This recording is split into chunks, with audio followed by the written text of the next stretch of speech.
Welcome to episode 115 of Genn and Millie, where a Gen Xer and a millennial share the strength-based perspective through which they view the world.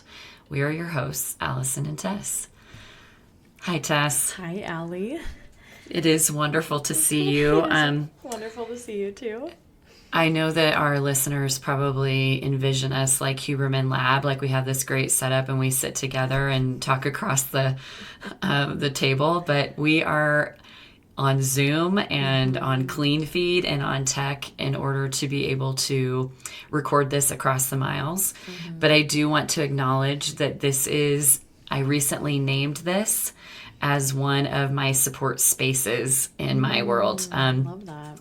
I spent some time, we'll get into this, but I spent some time on quasi-sabbatical up in the mountains. And one of the things I named are, my board of directors and my board of directors meetings and how often I want to, with intentionality, meet with those people who can provide me space for feedback and support. And this was one of them that I named. So grateful to see you and grateful to spend time with you. Yeah, I love that. It's definitely a support space for me. And I think in the green room before we started recording this episode, we kind of went back and forth as to whether or not we should record it. Because as you mentioned, we are not in this crazy, secure, soundproof space. So you might hear, especially on my end, lots of background noise today. George, my pup, is just not settling down, and my neighbors are very noisy. So 'tis life in a small studio apartment in an urban space where you cannot control all things. So...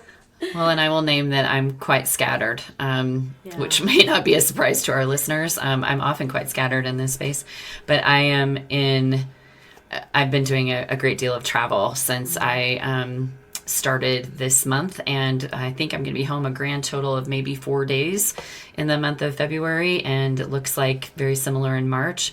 I love the travel, don't get me wrong. I feel very empowered and free when I am at the airport and on the plane and working with clients, but I'm a bit tired and a bit emotional lately. Yeah. I think there have been some great discoveries that I'm having in my own walk through life at now 49. But I also am learning how to name some of those spaces of emotion when I'm in them. And today is one of those.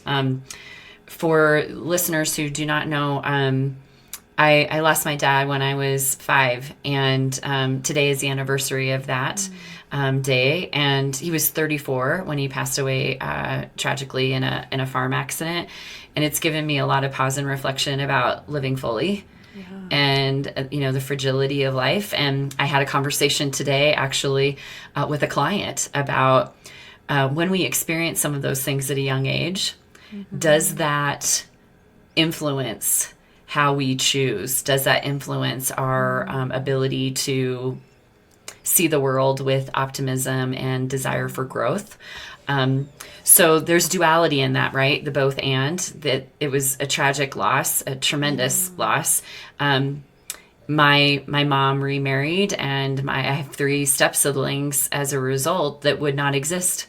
I thought about how loss has turned into, it was a different trajectory for all of us. So, lots of emotion from Allison today. So should I have emotion in this episode? This is a podcast, not a call. I just want to name that. And I think we all have seasons of recognition of where we may exist in a higher emotional plane. I'm in it today. Okay. And that's okay. And I'm glad you acknowledged it. And I also love that you started the episode by saying, like, this is a place of support. And I feel like we talked about this, like, a lot. Like, this is this little container where we just get to sit and, like, have these conversations between the two of us, but then also the broader community of people who engage with these conversations that create, a safe space to process and share. And, it will not be the first moment of tears Certainly not. Should they come? They have And not. I was thinking about that before I hopped on here, how many of really big moments in both of our lives we have been able to be in this container and talk through them, about them, without judgment, with support for one another. But I think also a reminder to our listeners that we see you, we hear you as well, and that this is, I think, not just part of life, but an important part of growth. Is to name seasons of exploration, seasons of change, and opportunities that we have to learn from them. Yeah. Can we just name that we hear George? We can name that we hear George. He just is, he loves to always have the attention on him. So he got big enough, not for a pivot, but a quick George story. He got he's now big enough that he started jumping off of the bed. And so to ensure that he doesn't, like, and my bed is, like, raised up, so I have storage underneath. So it's pretty high, and he's a pug, right? So he's low to the ground. But he's big enough that he's just, like, willy-nilly jumping off the bed. And so to prevent him from, like, shattering a leg, right, I put a little, like, pillow bolster up, so now he can climb up onto the bed. And he used to only be able to go onto the bed when I lifted him up onto it, right? And so, which I really loved, because that was a nice boundary of, like, he's not on the bed all the time. But now that he can get up there on his own, he has declared himself king of the bed. And he's always up there. Like, I'll come out of the bathroom, I'll, like, but he loves to be on there when I'm at my desk, because my desk faces my bed. But normally he lays in my lap or sits in my lap when I'm at my desk. But the past few days since we've done this setup, he's just been on the bed. But he still likes attention above all else. So he will, like, I have this external monitor and then my laptop, and I have about a 4-inch gap between the two of them, but they sit right next to each other. And he'll sit and just, or lay and stare at me through that gap. He's like, I am here. I need you to acknowledge that I'm here, like, any moment of every day. And so it's just like, he's something else. So. George, I so appreciate you. I can relate to you in many ways. Also, I'm glad that you named out loud that for our new listeners, George is a pug. He is Tessa's dog. She was not talking about a child or a partner. Nope. I thought really important for our new listeners. George is now tall enough to get on the bed. I'm thinking about that story out of context, like not knowing who George is. Yeah, we just jump into these dialogues and we don't realize that we could have a new listener at any given moment. Yeah. So, welcome new listeners. This is how it goes around here. This is how it happens. But we named that Allison could start crying and that Tessa's pug. You'll hear grunts in the background. They are not from a person. They are from a dog. Beautifully stated. Okay, but a lot of time has passed since our last episode, and so I wanted to pull an Allison Horn question to the front that you always ask your kids at the dinner table. Best part of your day, silliest part of your day. And I want us to say best part of basically this last time from our previous episode to this episode. So I think like early December, because that can include the holidays, travels, but also this past month, which was January, is both of our birthday months. So we both had birthdays this past month. So best part or best few parts of the past several months of life. Well, I will gladly go first. I spent a month in the mountains in Frisco. Deliberately, intentionally chose that space and rented a condo so that I could take a little time off traveling and also do what I love to do in the space of the end and the beginning and my favorite holiday, which is New Year's. I wanted to intentionally have some space for reflection. And so I chose this condo for that reason, and also chose to learn something new and learn how to downhill ski. Successfully. I started out like a 90-year-old on sticks, and by the end was doing blues with my son. So it really was a remarkable time frame. I mean, the best part of birthday month, which is its own holiday, the best part of birthday month was so much solitude learning and reflection. I did twice a day walks in sunrise and in dusk. I did cross country skiing. I also did painting and lots of writing, and had visitors every weekend, and sometimes here and there in the week. Met a lot of great new people, made connections. But I would say it was challenging to specifically say, oh, you know what, I'm going to not travel. I also said I'm going to take a break from work, which I kind of did and kind of didn't. As a new, as a person who's in coaching, leadership development, team workshops, January is not really a good time to say, hey, I'm going to take a break, because a lot of potential coaching clients this time of year are like, hey, Goal new year, yes. Teams are thinking, teams are thinking about when can we do a workshop. How are we focused on engagement? So I was working, but also really good about, if there was space, I would schedule it out and do something in the in-between. Enjoyed it immensely, and would say that it's something I may do again next year. Might be a little bit of different space, but I was looking back, every year around birthday month, I learned something new. Last year I learned how to cross country ski. This year it was downhill skiing, so who knows what's next for me. I love that, though. Oh my gosh, that learning, that excitement, but the celebration, that's great. How about you? So I've had lots of great things in this past series of time, but the thing that really stuck with me that I wanted to share, which is like a best and a worst, but I feel like really leans on some of my strengths, which you can note, but also don't mind the grunts again here. We just got a 10 months old tomorrow, so he's just still George. But yeah, so I always love my family holidays. I know I've talked about holidays before on the podcast, what my family does, this whole weekend extravaganza, and it's one of the best parts of the year for me. It was very different this year, which was very hard. My grandparents are getting older, and so they moved out of the home that they've lived in since my dad was born.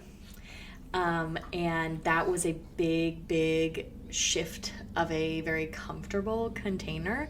Mm-hmm. So the very first day that I got to Minnesota, I saw their new home, and it's all of these pieces that have been in the same place since I was born, this piece of furniture just in a new space, them in a different part of town. It was just it was a lot of change, and change, my high adaptability, high strategic, change I usually have gotten to either choose, or it's been in the end a good thing, right?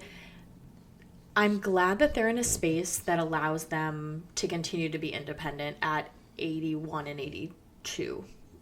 You're 83 now, 81 and 83. But it comes with which I guess is the one positive part of it.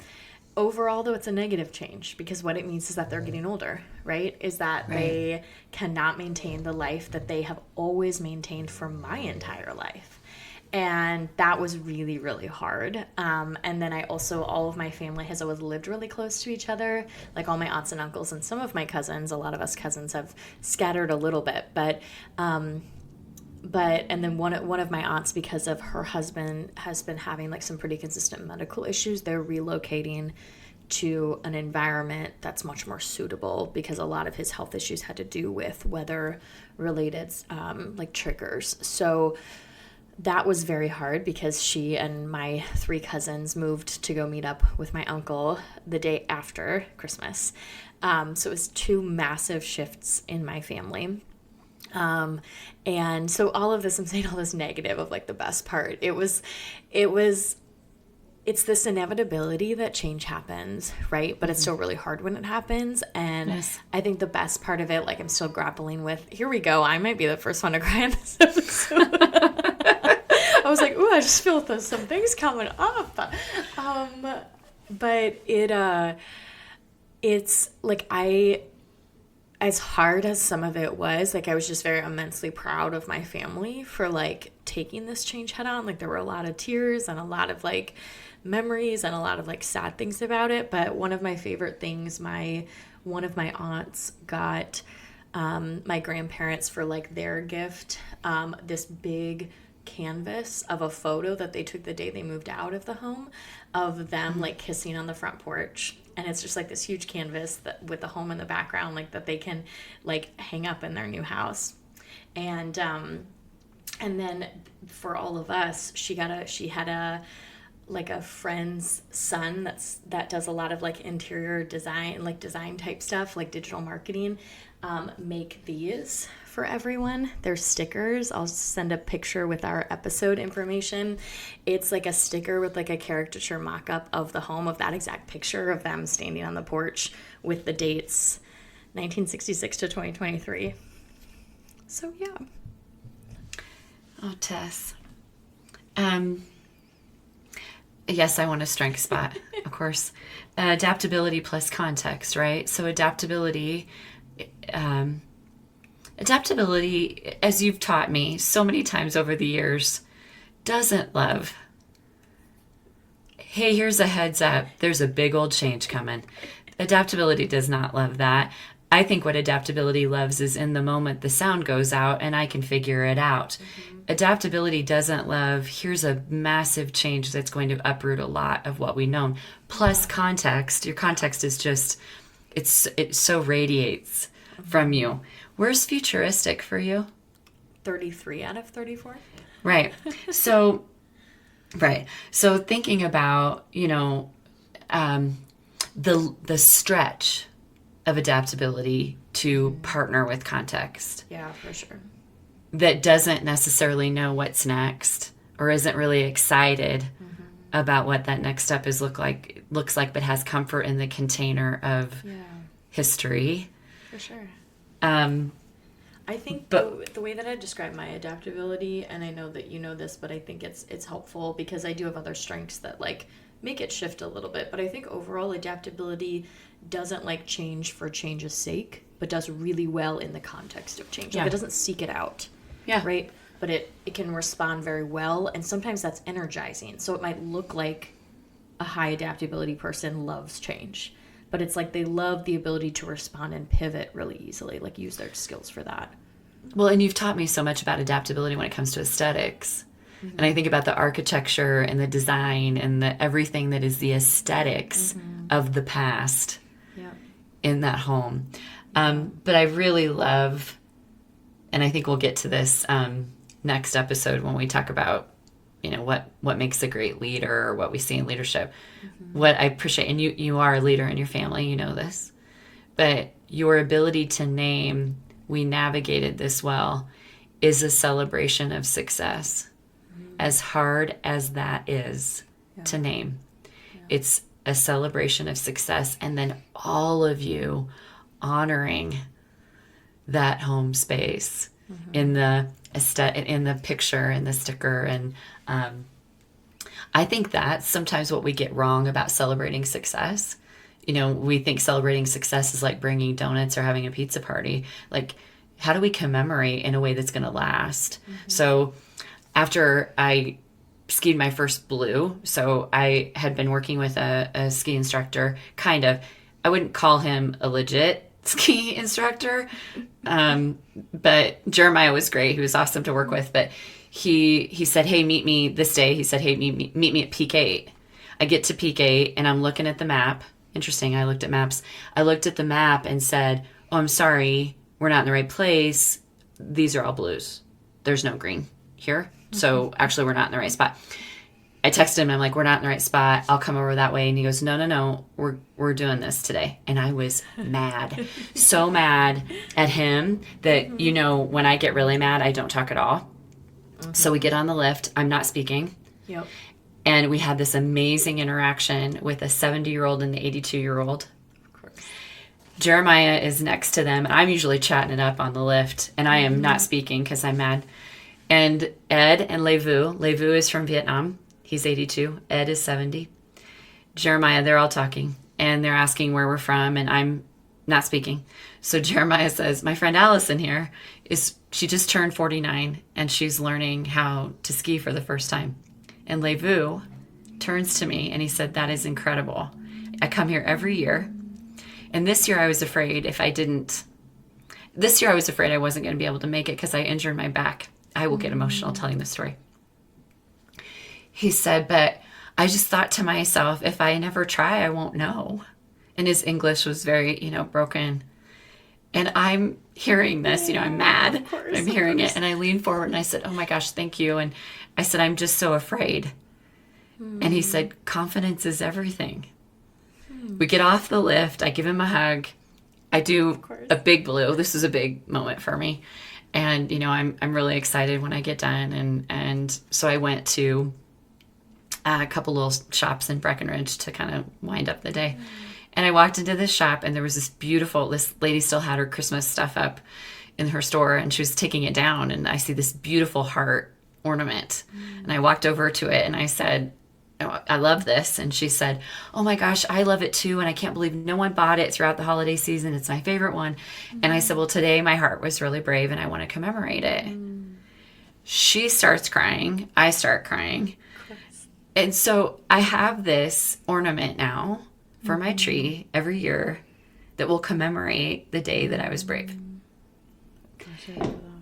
That is a celebration of success. So when I tell leaders, like, how are we celebrating success? They say, well, most of them say we move on to the next thing. Yep. But a lot of them say, well, I don't know, we had a pizza party about it. Yeah.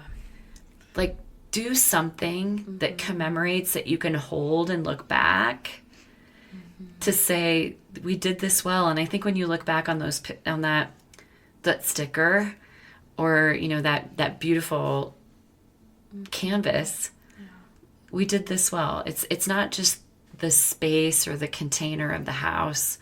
We did the navigation of leaving well. Yeah. You also did other cool things. Yes, a lot of other Would you please mention those? Sure. Yeah. Okay. I mean, my other big cool thing was I organized a trip for my 30th birthday party. I'm officially 30. You turned 30. I turned 30. That was a pretty big deal. That was a big thing. And then organized a trip to Portugal with my friends. And we did Lisbon for a handful of days and then Porto. And it was so much fun. And yeah, I really enjoyed it. It wasn't quite the birthday trip I normally have because I go by myself and it's quiet and I have a lot of reflection. And this was a lot of people. What was the best part? A lot of activities. Oh my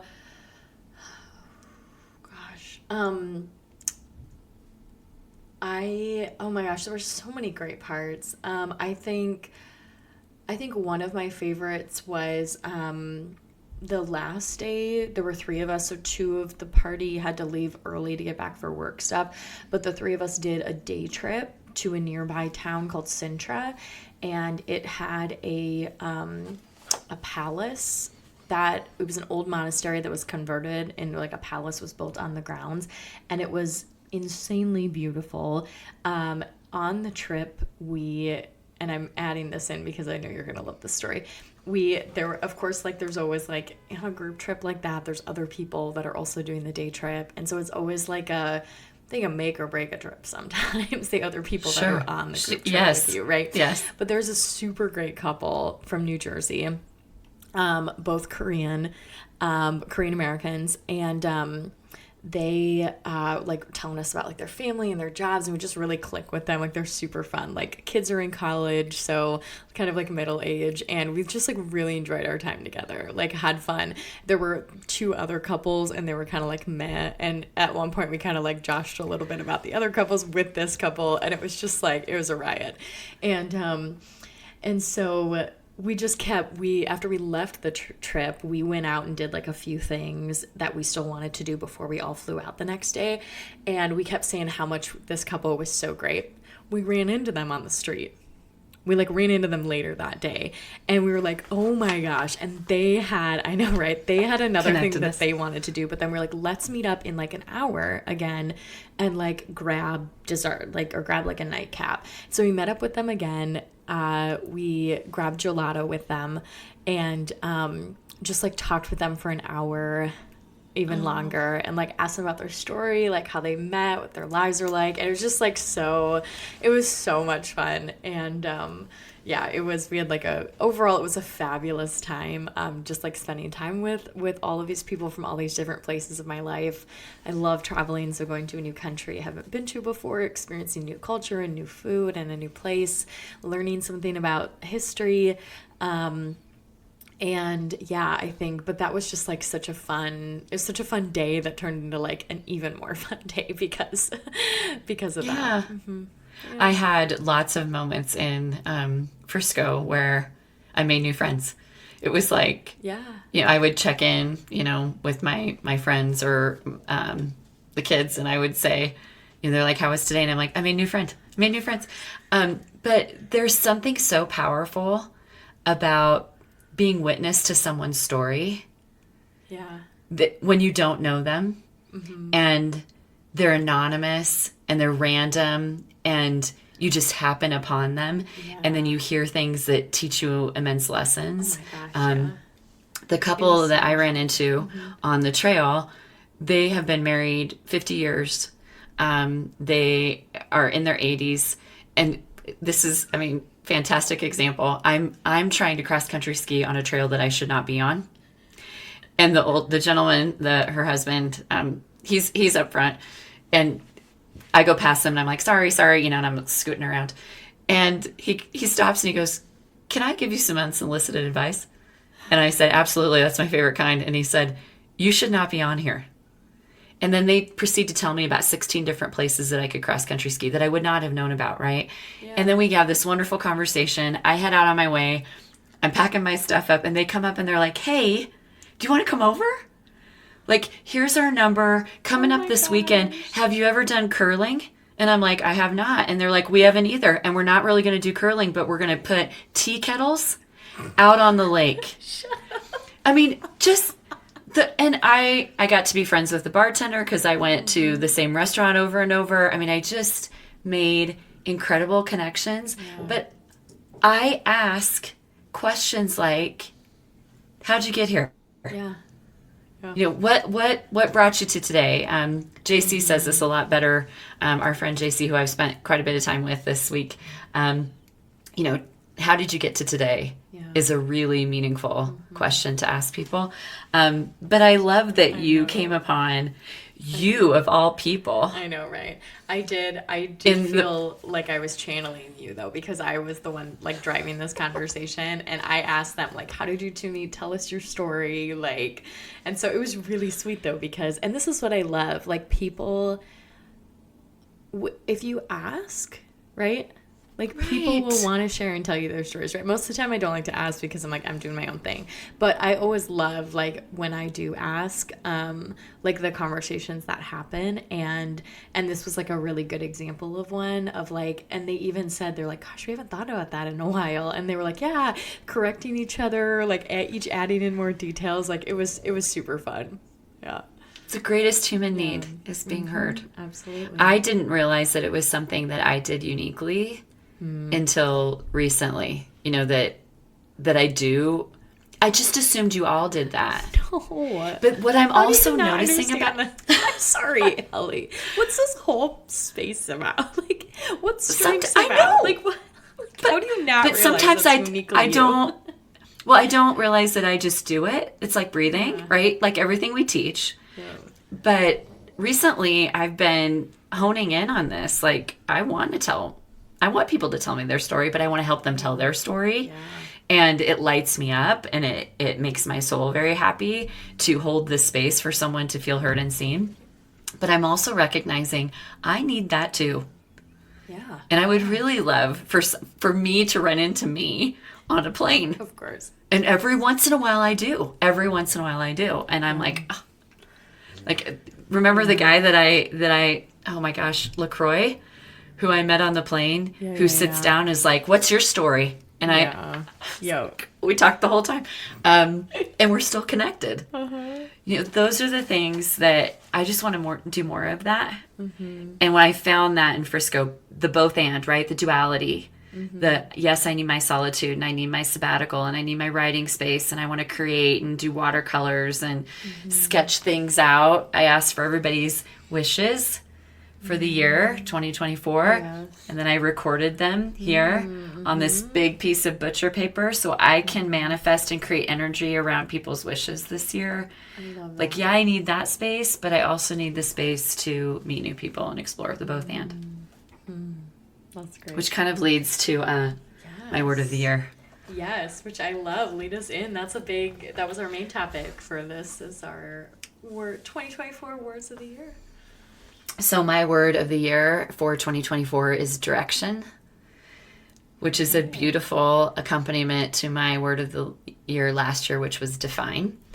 When I think about direction, and you can't see this, Tess, but facing me is another big piece of butcher paper that has January through December on a timeline.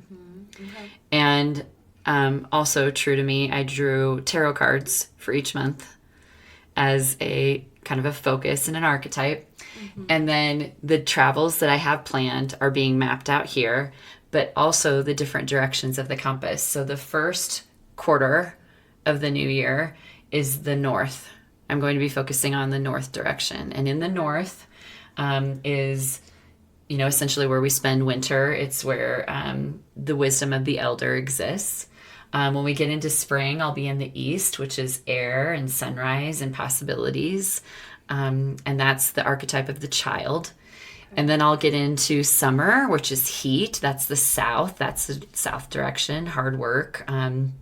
Kind of, if you think about the age, it's the adolescence, it's earth, it's midday.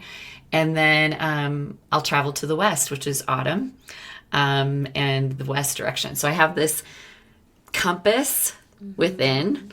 And for those of you who I have asked to take a gander at my new website, I have formed my new consulting business, and one of my doing business as, or DBAs, as the cool kids call them, is Tempo.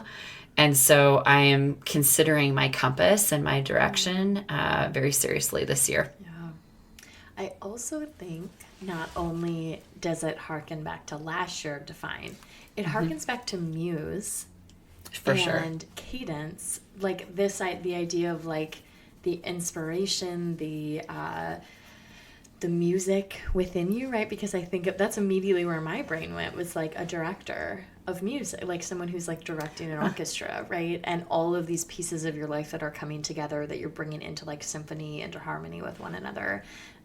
Yeah. I spent quite a bit of time, which I was curious about for you. If you do this, or if our listeners do this, but I crafted my word. And the way that I come to that is I kind of have a short list throughout the year that I'm musing on and thinking about, do I want this? Is this the right one? And then it'll come to me. It will tell me. The word chooses me. But I then made a big list of all the accompanying words that align with direction. I'll send you a picture of the sketch that I did on big butcher paper around that. Like all of these words that describe what direction will look like or might look like, different words that provide even further direction to direction. That's crazy. That's a lot more detail than I Well, I had some space. For word exploration. Also, the fact that word exploration is like a part of this process, right? That's like so the communication input blend of informing the process. Side note, and let's put a pin in this for another episode. I am learning from Shanna, Banana, Sean's girlfriend, a lot about their generation's fun questions. And one that has come up, I don't know if you've heard this because you're in a similar alignment generationally, is you have to choose one. Which one are you? A pirate, a samurai, or what's the other? Of course I would forget it. But you have to choose between these: a pirate, a samurai. Because I chose pirate. A pirate, a samurai. Cowboy, looks like. Or a cowboy, yes. So you have to choose this. This is a bar conversation that the 20-somethings are having. It came up to me and I was like, pirate all the way. Like, there's not even a question. And Sean was like, gave me a full analysis as to why I would not be a pirate. Oh my gosh. Well, okay, so so what came up, excuse me, when I Googled pirate, samurai, or, and then cowboy came up, and it's like a boyfriend personality test. And then I sent you the one that I came across. Yeah. Yes. It's a friend where men asked hypothetically what they would rather be, and it tells them about. So we need to do an episode on this one and also, then this one I sent you. Did you look at the one I sent you on Instagram? Yes. Also, it's the whole thing with the what's your what's been all over TikTok? What's your Roman Empire? Oh, yeah. Or name a female. Have you seen that one? So it's all like girls doing this with their boyfriends, but I think they're just great general questions. So I love the responses. Like Margaret Thatcher was someone's response. Name a woman, Margaret Thatcher. I asked this of my friend Danny, and he said Janet Jackson. There's so much tied to generation when you ask that question, but I would love for us to go through a series of these. Oh my gosh, yeah. That would be a super fun episode, and then our listeners can just shout with us. Anyway, sorry, put a pin in it, Allison. My gosh, no, that's good. That'll be episode after next, since we know kind of what we want to talk about. Are you writing this down so we actually remember? Yes.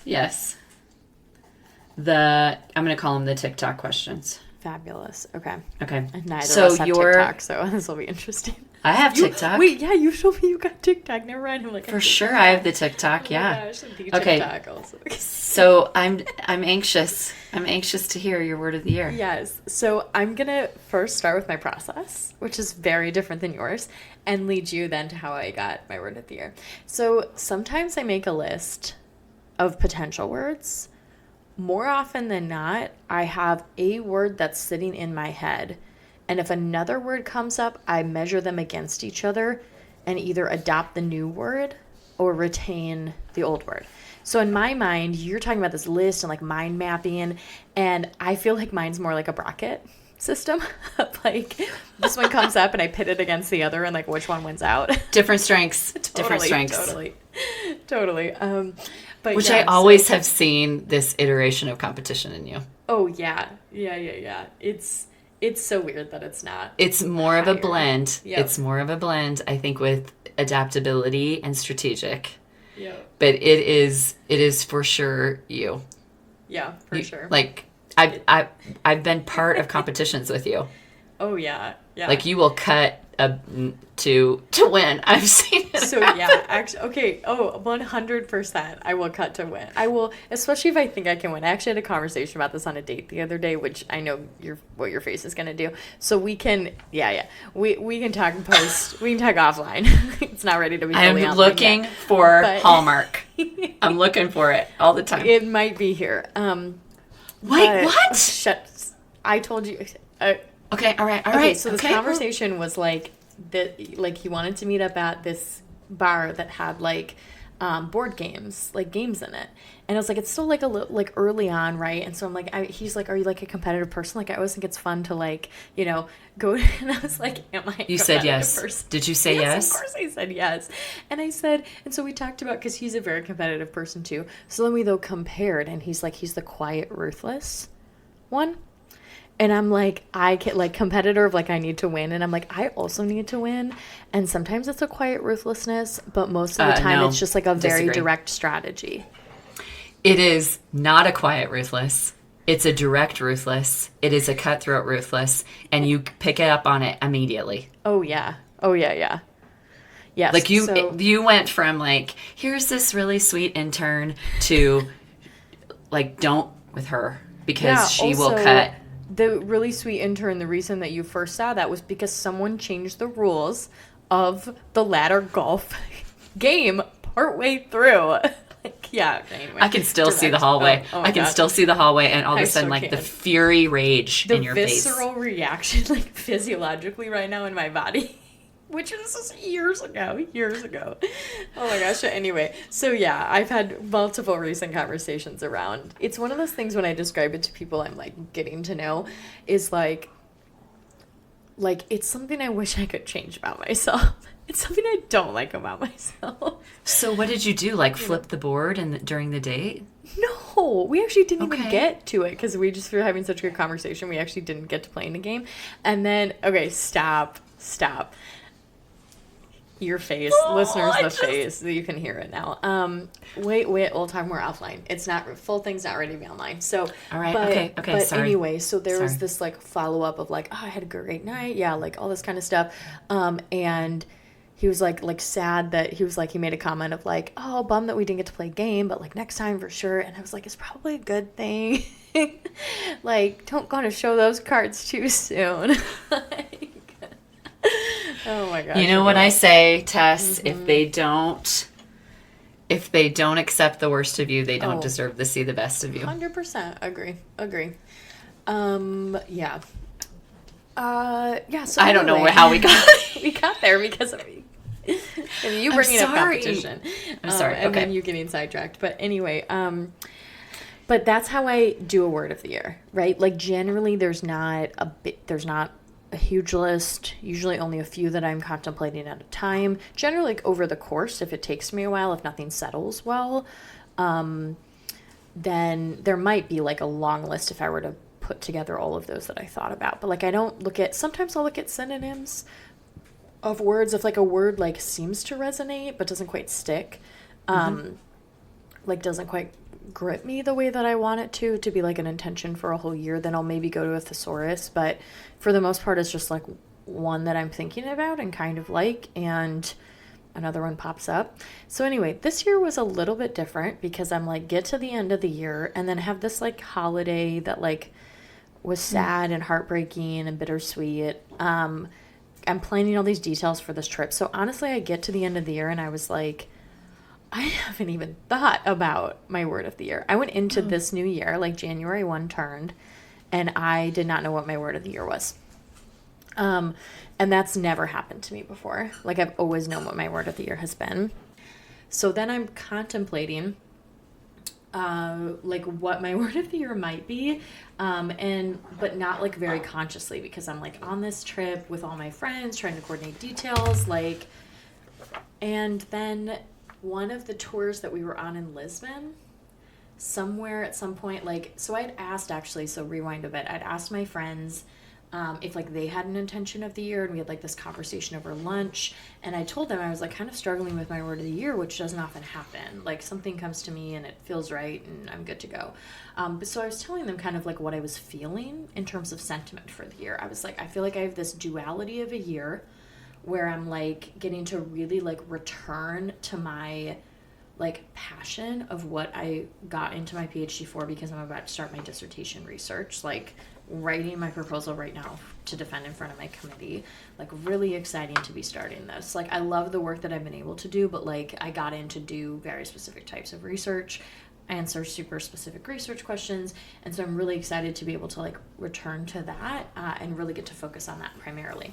So that's like one part of it. And then the other part of it is like my advisors and mentors are like, you work hard, you could make this happen, you could graduate earlier than your initial plan, like if you know, like work hard at this. So part of it, regardless of like if I graduate earlier than the projected initial timeline, or if I graduate on time, it's just going to be a hell of a lot of work. Like I just know, and I know it's going to take a lot of discipline. So there's part of me that's like, and if I do graduate a little bit early, that means this year I'm also applying for grants and positions and postdocs and professorship opportunities that I see, like that it's just going to be that much more work in this year. And so it's like the twofold. It's like I'm really excited for the work that I do, but it's going to be a ton of like really hard work, which I'm looking forward to. So it was like, that's kind of like the sentiment I'm feeling. So it's like, I don't really know where I'm at with that. And then we're on this tour in Portugal, and the tour guide at some point is, talks about like the color of the buildings and the tile floors in the parks and the way that the city is laid out, and does like this whole analysis. And it's like, you just like, there's nothing, you don't quite feel anything except to be inspired in this space. And it was something about the word inspired and the tense of that landed immediately. Like immediately I knew, I was like, that is my word. And it's my word because it so gets into passion and purpose like returning to that. But it also, like, to me, it connects so much to not only to my research, but like personal life, like goals I have there of just like, it's different than inspiring or inspiration, right? Which inspiration is external to the self, right? Then I just like get into all these like etymology. I do my own word analysis, but in a very different way, right? Yes. Of like, yes. Of like inspiring, right? Tense. You're looking at tense. I'm very much looking at tense, especially in this one, right? Is like inspired is more passive on my end, right? But it's very much like the motivation behind it, especially for my word of the year, is like to listen to the perspectives and the experiences of research participants, like in my dissertation, to be inspired by what's going on around me, to like going into this election cycle and knowing how much it's going to impact what I'm talking about, like, and the kinds of research that I'm doing, like being inspired by what's happening in people's responses to it as a way to think about how do we shift what's happening in the world, right? So there's so much like, it's like inspired is a passive, but for me, like becoming inspired by something immediately begets action. Like that's like that like hard work motivation.